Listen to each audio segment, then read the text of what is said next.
Embeera etabukidde ddala Speaker Parliament omukyala Anita Amongi bw'ati bw'akoze alabudde omukulu Honorable Ssenyonyi n'amulabula nti gwe n'amugamba gwe oba information ya Parliament era bw'otyo n'ogisaasaanya ku mitimbagano egy'enjawulo. Wabula Honorable Ssenyonyi amutegeezezza nti kyonna ky'osalawo nze sitidde era nnyongera okujjukiza n'okutegeeza nti byonna bye muli mu kusalawo gwe n'akabinjako sibitudde era ndi mugumu nnyo kubanga eno Parliament sigiriimu lwa just muntu kinnoomu ngirimu ku lw'Abannayuganda era ffe abalina okukola omulimu ng'eggwanga. Tulowooza nti nno bw'onajja n'ondaga nti oli w'amaanyi n'ojja mu mbeera ey'okuntiisatiisa nti ngenda kutya nedda. Twongera okubajjukiza n'obategeeza nti tetugenda kutiitirira muntu yenna ate era tetulina muntu gwe tugenda kubbira ku liiso. Tuli mu kununula ggwanga lyaffe, tuli mu kuggyamu mpulunguse zonna eziteekeddwa Mwami Museveni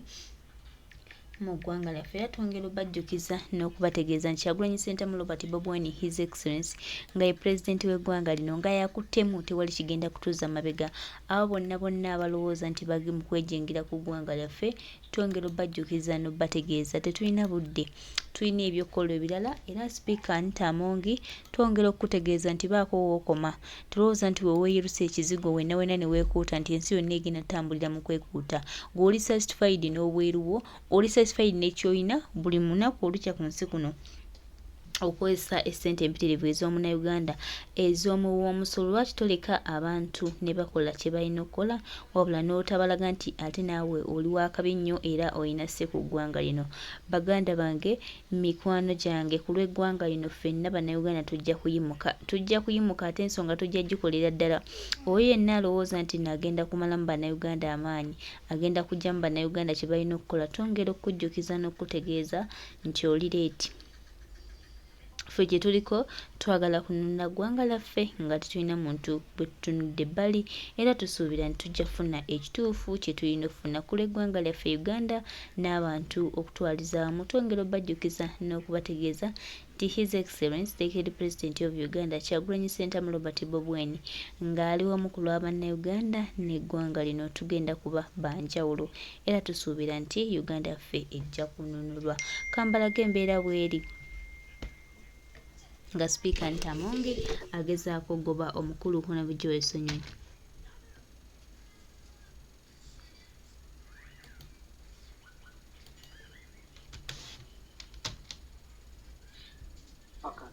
Oyo balista timo muntu yali amusudde mu buzibu kyali kifulu.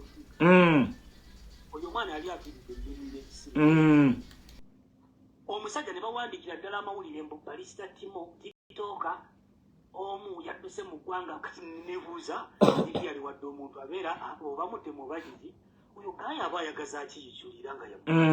nga yamutidde ki omupiira ng'omwana gumulya. Nze balista yatuuka nga naŋŋamba mwana abasajja bannyunga eri ensonga lwaki osanga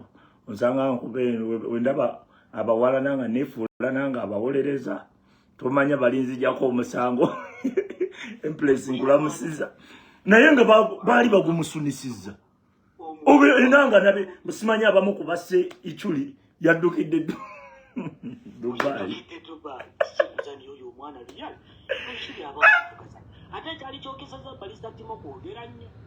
Kwogera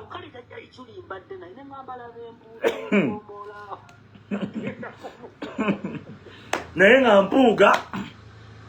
yesaawa zino n'omuleetera ebyokunywa ebiri mu kasukaali akangi ng'otaddemu ensawo ya sukaali namba ng'ogitadde mu kikopo kimu tebikyawooma. Abasajja balina enjogera bayogera balina bye boogera kati abaana ayogera ku Kiseka Uma asooka nakugamba oyo Kiseka Empress thank you nabbamu entunnunsi nga 3 kati omuntu yenna ako kakodyo kaba politician akubisa entunnunsi nga 3 oba 4 ogamba kati genda okuleeta poyiki kati omuntu yenna ne woba badde togenda kumuwa matu kasita kubisa entunnunsi nga 3 omuwama oba maze okujja jjukira olowooza agenda kufulumya ekintu ekyamakulu kati ekikyo nakasita kikuyamba obuna ogamba kyamakulu wallahi niwe kiba kyabusiba olowooza kyamakulu naye omuntu abadde akyasinza ozannya omuntu owulira mosquito omuntu abadde akyasinza ozannya loolo y'okulemeza Museveni oba abadde akyasinza ozannya loolo ya opposition ng'ali smart nnyo abadde omukulu ani Ssenyonyi Nganda Ssenyonyi yali azanye game ye nkugambe nagenda omukolerayo ka video ne mukubamu waliyo abajja mu inbox gwe Kiseka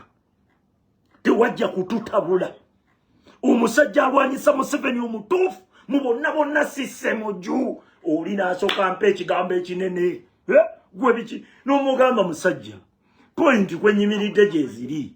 gwe genda okole video oba okole comment ewakanya point ezo kwenyimiridde nze tombuulira bino mbusimanyi oyo be babadde balwana be b'amaanyi ennyo osegera point kwenyimiridde nze buli video gye nkola mba ne point kwenyimirira osegera gwe jangu nkwata ensobi ng'ogamba byoyogera bifu okusinziira ku point z'oleese osegera jangu nkwata ensobi osegera naye gwe obanga olina kujja wange kunkanga kuŋŋamba oli musiru kuŋŋamba nga bwe mbatabula kuŋŋamba nga nze simanyi bwe bankola simanyi bwe banteekawo okutabula ekibiina then awo oba tokola ki kana akantu oba okabuuse nze nina point kwenyimirira nga nkola video yange nyinza okujja ne ŋŋamba Mpuuga wagambye bwoti ne bwoti Mpuuga wakoze bwoti ne bwoti osegedde nze simalaga veeri ne ŋŋamba gwe Mpuuga oli mbuye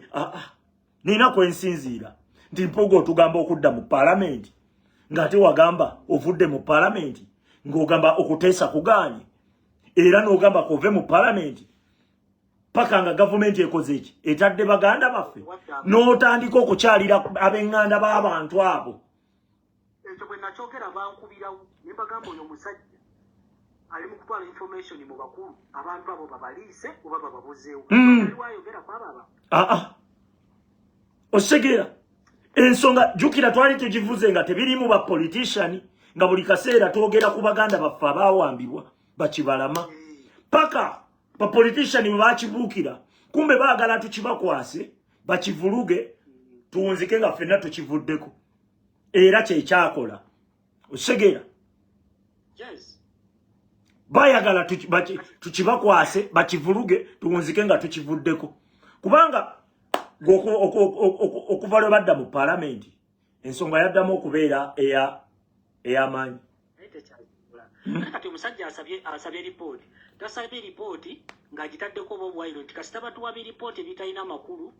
nga tufuluma ebweru akasajja bwe kajja okusoma ripooti nga yakisiru bayogera yeekolera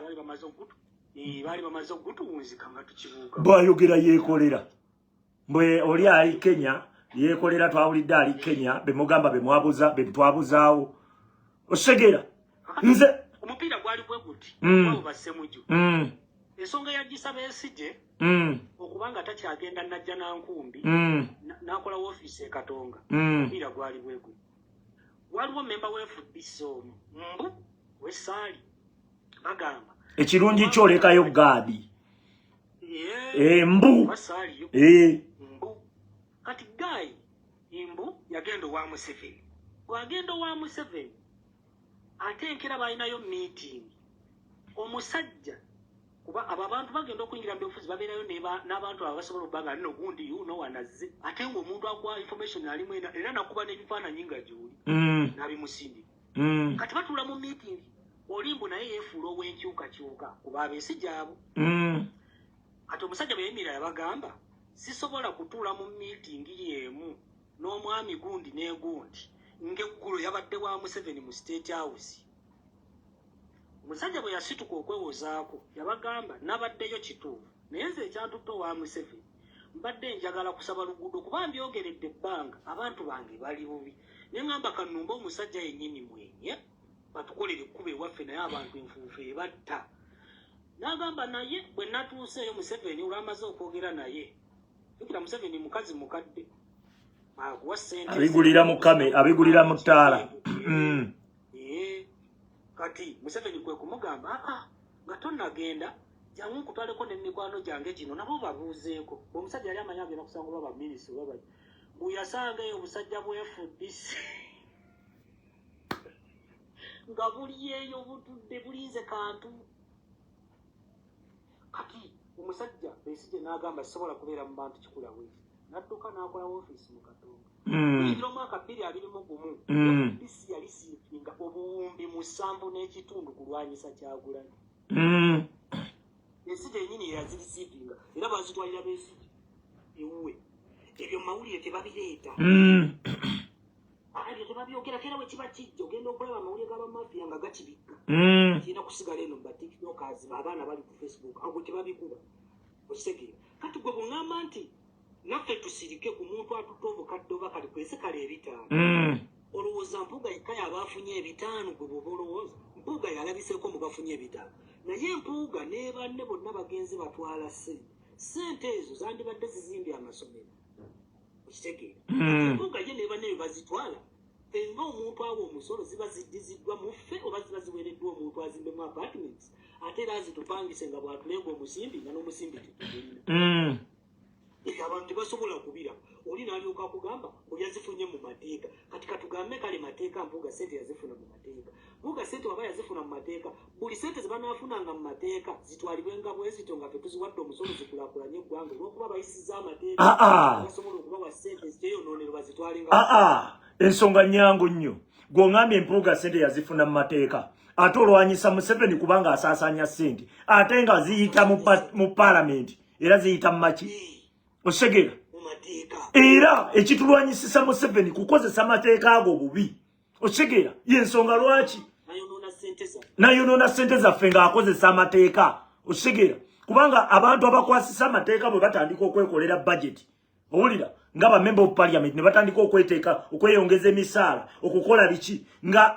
era kitegeeza ki kitegeeza amateeka bagakola ki baga violatinze kati tuba tulina kulwanyisa muntu aviolatinga ki mateeka era abantu betusinga okulwanyisa mu gavumenti ya Museveni bye bitongole ebyeyise ebikwasisa amateeka okukozesa amaanyi obuyinza obubiweebwa okukwata abamenyi b'emisango abaziba emisango okukwata abatalina musango gwe bazizza si bwe kiri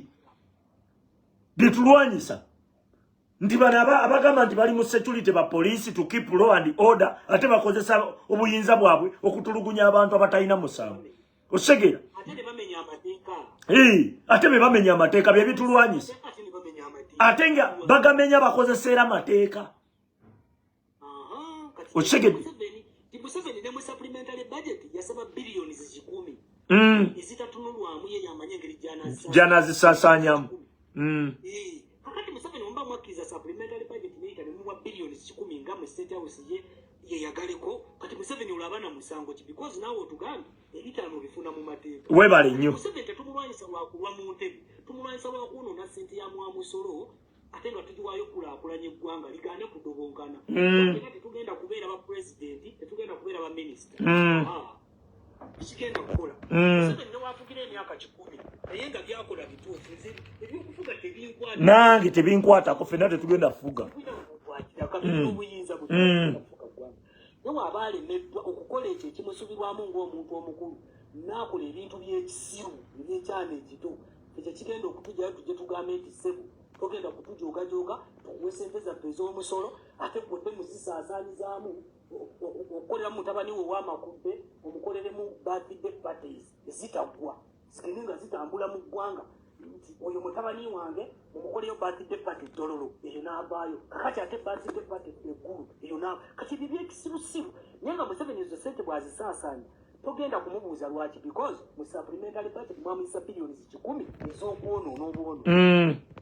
kakati kuŋŋamba nti ate olwanyisa Museveni ave mu buyinza gwe kennyini oli mu kwonoona nsimbi ya muwamusolo naye Museveni naye kyakola kati Museveni bw'ava mu buyinza gwe tugoba omubbi tuleete omubbi bino bye twakola okugoba obote ne tugoba obote ne tuleeta Museveni tuba kiki ekiba kyatulwanya nze tosobola kunnwanisa ebyo bya kisiru era weebazanga Mukama Kyagulanyi obutafuuka mukulembeze kalulu ako kawedde bano abasajja singa baamutta dda singa baamuwadde obutwa Katonda tabeera leeti eva agira mu budde obutuufu bw'aba ne kyakoze akikola mu budde obutuufu wallaayi walirabye Kyagulanyi nga Bampuuga bamuwa obutwa bassemuju kubanga mu gavumenti ya Kyagulanyi temugenda kubaayo in fact n'abo ba member of parliament omusala gwe bafuna baba balina okugusala nezo constituencies nazo neze nyingi obungi webutyo ziba zirina nazo salibwako osegeera kati goyinza okulowooza nti kaliwo kutubagira mateeka na kulondola sente ya omusolo kukozesa talina nnyo mulimo gulya kubaga mateeka mu ggwanga na kulondola nsimbi za omusolo mpaka parliament wabanga ekintu kyakola kikizifuula ennyo nnyingi nti batubagira amateeka emitwe emitono tegisobola kutubagira amateeka malungi beetaaga abantu abawagana mu parliament kikitweta ababaka beetaaga ababaka nga 50 bamala kuba sibe bagenda okuzimba 50 bamala naye ababaka 10 bimeka bonna bavuga amamotoka ga bbeeyi bali ku musaala omungi sipiika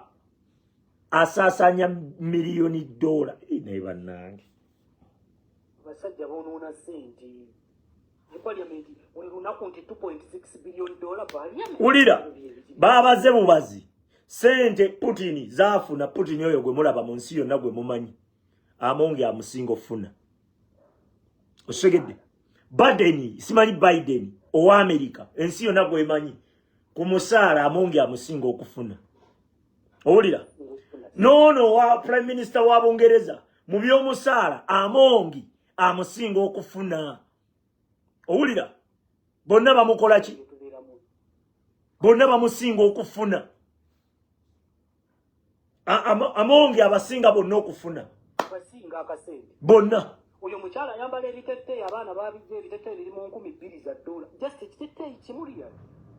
nga tesobola wadde okuzimba kiraasi mu masomero getu ze tubalaga nti esomero abaana basomera omwana n'asomera mu kiraasi nga kitandaalo kya butunda kati kagongamba nti ate empuga y'ebisatu-2 oba 5 kati bakibigizana ne bizimba essomero iko kyekiba kisinga okubeera ekikulu kati gwe bw'oboŋŋamba kubanga Ssemuju yawadde ensonga ng'agamba nti nno bino tubavuma bino bakuyita kuvuma ekyo kitegeere bagenda gamba twabavumye gwe bw'oboŋŋamba Ssemuju yagenze n'atugamba ani yayogera ono Segona yagamba obwo busente bwalidde bwe bugenda okumugaga bwe busiranyiza eggwanga takimanyi nti teri muntu omu alya sente zisiranya ggwanga wabula balina kubeera bangi nga bonna balya si bwe kiri abantu abali kuno bagamba simanyi omwami bamuyita kyema abateesa bayite bajje era nze mbaddeko akaseera sigenda kufuuka mulungi omu bajje mbabopaleeta mbalaba wano amoti sikera abantu bangi ita abantu tayala kufuuka mulungi omu airtime tugenda kwefuula badikiteeta wano abantu we bali okundowooza baagala okujja okwogera ku nsonga kati nze ne bavaayo abalala ne bajja nabo ne bakola ki kati nze zijjaayo abantu bajje waliwo nedda sigala waawo aya Umaru wangi baba ogamba otyo mbuzeeko naye we banyo kwagala gwangali amiina leero mbadde ku rediyo okwo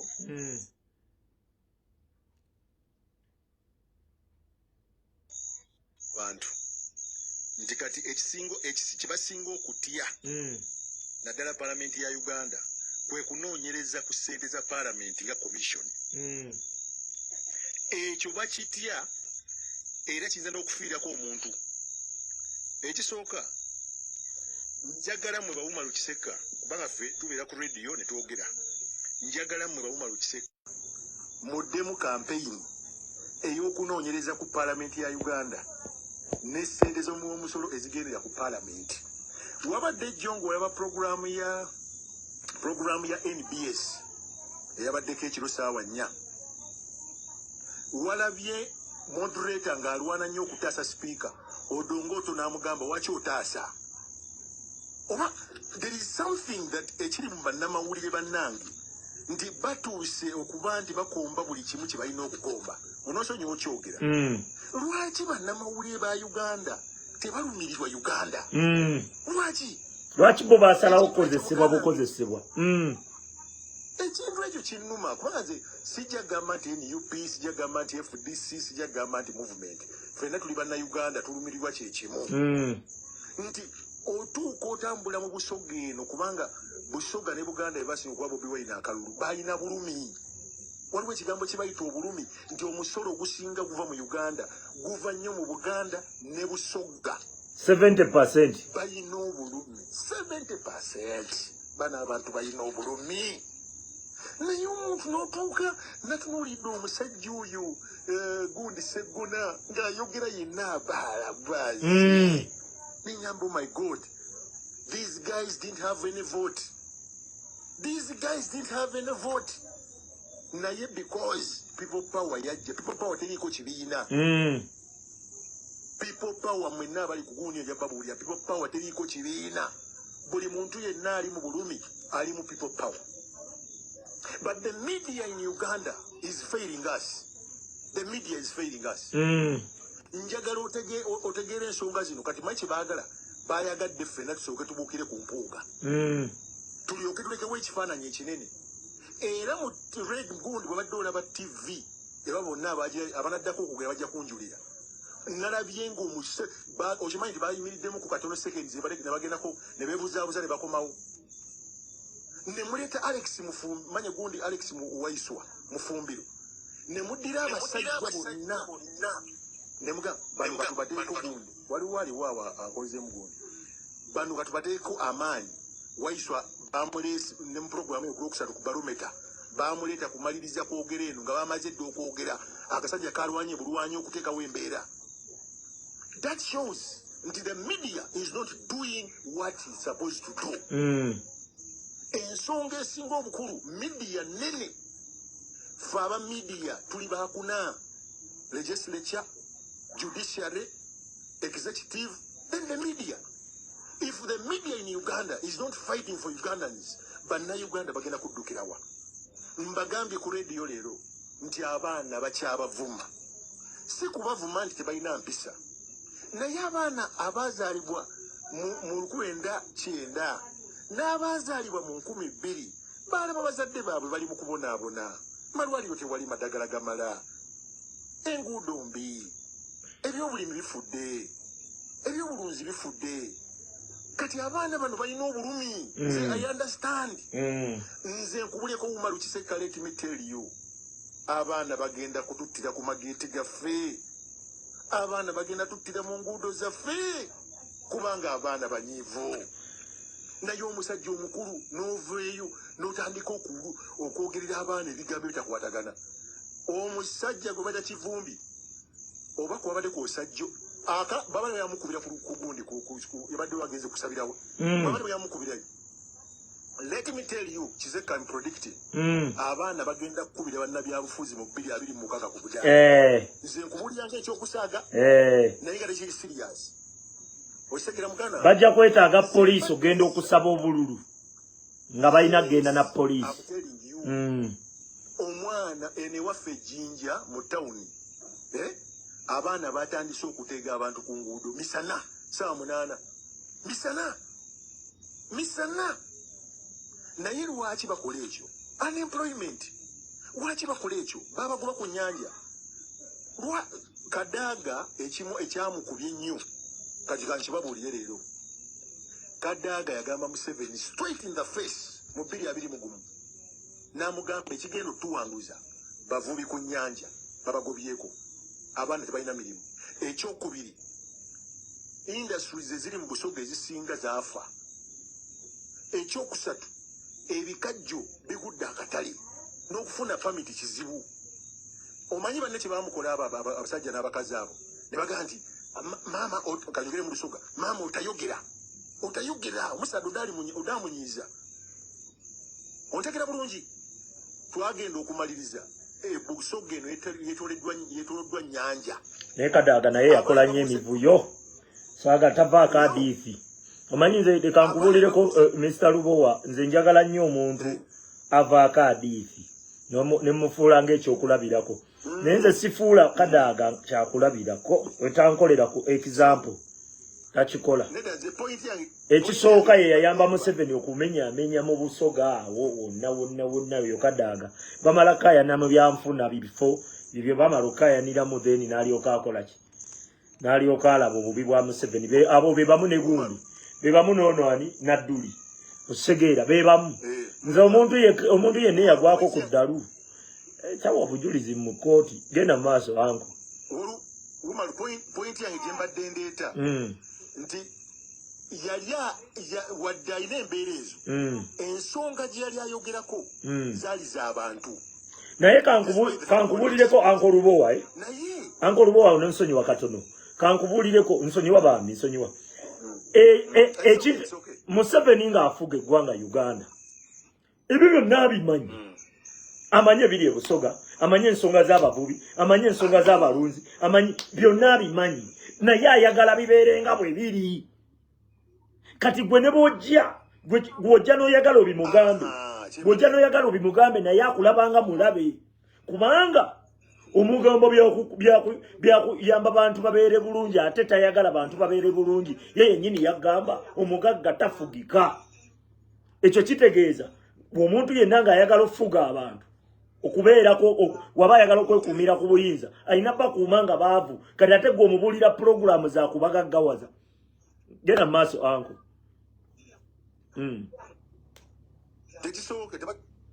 kati ekirala mbagambe ku radio kubayagadde kozesere platform yo manyi lwaki ngikozesezza mbagambe ku radio nti tosobola keera ntya n'otugamba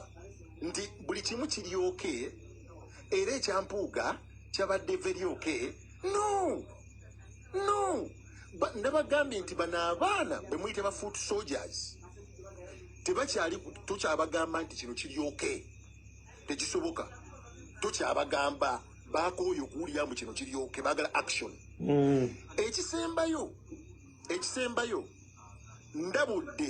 ndabudde abantu nembagamba bannabyabufuzi abali mu Buganda kuba tutuuka ne mu Buganda ebiseera buyikwe kayunga ne patisi ezimu ez'emukono nembagamba nti this issue is not about Kabaka nembabuuza ekibuuzo ba foot soldiers bwe badde balwanirira okuvuma nga Kabaka where were the politicians lwaki buli kimu balina kikwekaawo buli kaseera bakikwekaawo ate mmwe kati gambabulireko Umaru Kisekka ekisooka buli lwobeera ng'ogenda okwebaka webaze omutonzi keera ku makya mwebaze manyi lwaki nkikugamba bagenda kubanoonya kubanga mulina platforms bano abasajja kati kibaliko bamanyi nti balina kalulo kyebeetaaga Umaru Kisekka tubasanzeewa balubowa tubasanzeewa some of us are willing to die for this country naye nga mmaliriza nya kugamba Umaru ndi munyiive era kasa tunamaliza campaign eno mutandika okudda ku bannamawulire tukooye embeere bwe buli obubi bwe bwavu bwe buganya okulwanirira bannayuganda bwe buyita mu makubo amabi naye tebalina kye boogera bwe tumaliriza campaign kubanga tulina ogiggusa campaign ya corruption tulina ogiggusa teriiko opposition teriiko movement tulina ogiggusa because if you don't do that Umaru abaana bo b'ozaala bagenda kubonaabonera mu ggwanga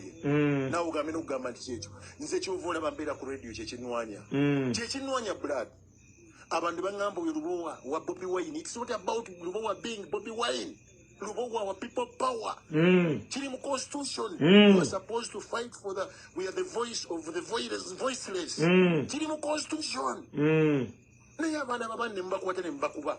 ne mubasula ku mugugundi ku makubo ne mubajjamu enjala ne mubokya obutofaali ne mubanyiga ensiko mwakulira wa muli bantu kimu mbabuuza ebibuuzo abantu abo bantu ki bakulira wa so if you guys don't come up okuva wenkuwuliriza tonnaba kuvuma okuva wempuliriza omuteesa abadde kutanaba kuvuma kati bano nga bali okubagamba simanyi abaana bavuma yes talimu ey'okuvuma kikyali kituuza nze kugambye abaana baŋŋambye kati kino kwa nkikubuulire bagenda kujja bannabyabufuzi ku budaala babasabula ekibuuko nze kansooke mmala okudda ebbali eno mpuliriza abateesa abaala webale respect muganda wange Lubowa munnamawulire akyalimu ku nsa omanyi batono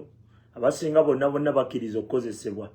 era bonna bakugamba nti munnaye empewo z'abakama baffe ffe tulina n'emirimu gye twasuulawo munnaye ku lw'eggwanga lyaffe n'ogamba ogwo sijja gukola tegumpa budde n'ogamba awo sijja gendawo osegera n'ogamba nina okunnyuka amangu ku lw'eggwanga kati mwe mukyali awo bannaye akalimu nze byali bampitaawo kwanikati simanya nikati ne batandika kumbulifingira eno nga batandika kuŋŋamba ojjukidde nga baŋŋamba nti tokube nnyo anti bw'okuba ennyo tuba tufiirwa akalimu ne mbagamba mukola kyeno eno gye mutalina mirembe muli bawambe osegeera emirimu mugisuulewo mujje ku midiya mulwanirire eddembe lyammwe kuba mwasomebwa kufugibwa bwe mutyo kubanga twaligambye bannamawulire musooka mu masomero si bwe kiri osooka mu ssomero kukkiriza kukozesa ngambwa kubeera ngambwa kuboggolera gundi yogera kino yogera kiri kyogamba ate nga n'omusaala tebalina gwe bakusasula abantu abamu munoonya bu pulatifomu bwa TV naye nga waliwo pulatifomu wano osobola okuguza abantu endowoozayo ne bakuwuliriza nosinga TV kati nze Kiseka nsinga Kasoloti TV viewership ekyo nakyo kibalume Kasoloti TV era balina kwogera ku Kiseka nebiri eri ebiwala kiri eri simanyi kifulu figa ne kali kamuzeeyi bwe twakula tuwa ebitiibwa simanyi senkubuge muzungu agamba pule balina kujja nga bawemula balina kujja nga boogera bya kisiro ofuna viewership oba kibalume osegera TV mwagizimbira emyaka Bujingo yagamba yakola budget ya TV nga bagikoledde budget TV yoka ngegenzemu obuwumbi 2 naye viewership tebalina kwogera ku Kiseka okufuna viewership nze ngula buguzi data kadata nga netunuzaamu na simu n'ekitala nkiteze wali olabike na bulungi ugakulekanga fulufiga kati era abantu kambabuuseeyo ne kino abantu yakubanti kale lwagwanti tebaba na Uganda tetokula nnyo bwongo abantu baali batuddekaawo abasonda ssente za Pentagon ne basooka beebuuza Pentagon kyeki because bw'otula n'ogenda mu simu yo n'owandikamu ekigambo Pentagon bakuwaaki ekyo si kitebe kya Amerika bali mu kusonda kitebe kyabakesi bali mu bali abantu sitigire emitwe gyabwe batigite omusajja nkugambye baga tugenda kuzimba Pentagon abasajja baagala kuzimba kitebe kyabakesi ekiina bwe kitudde okutandika okutabagula East Africa Great Lakes region naye ononsonyiwa kankusalemu ekirimi obadde okimanyi nti nazuddeyo bulijjo nvuma endiga za Bujingo nti nsiru naye nalabye nga abawagizi ba mpuuga ate bo baliwo busiru bwabwe bulijjo ngamba embuwa endiga za Bujingo obusiru bwazo naye ate abawagizi ba mpuuga bali babwetise kidomola kiramba bakitaddeko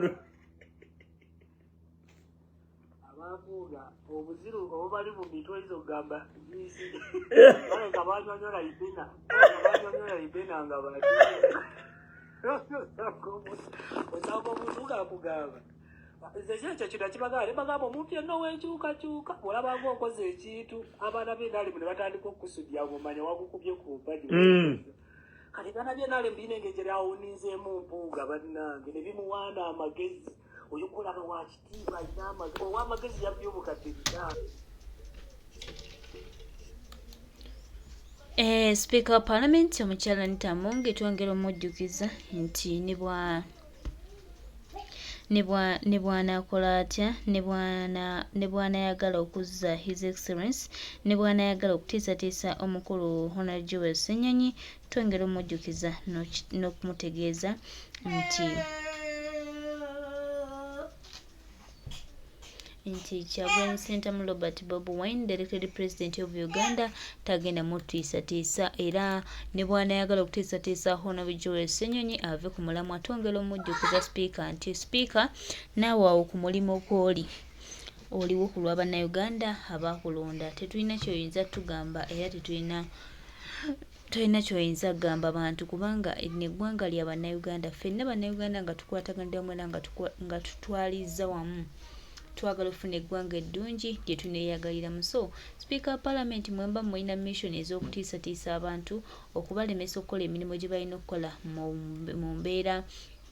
egamba nti ne polite way. Twongera obajjukiza nti bannange Kemubala kafu bannayuganda balina president wabwe gwe baalonda gwe beewaayo balwanirire era gwe basuubira nti ajja batwala ewala. So tolina kyogamba bantu abayana okulaba nga bafuna enkyukakyuka ey'omuggundo mu ggwanga lyabwe. Era twongera okujjukiza nnyabo Speaker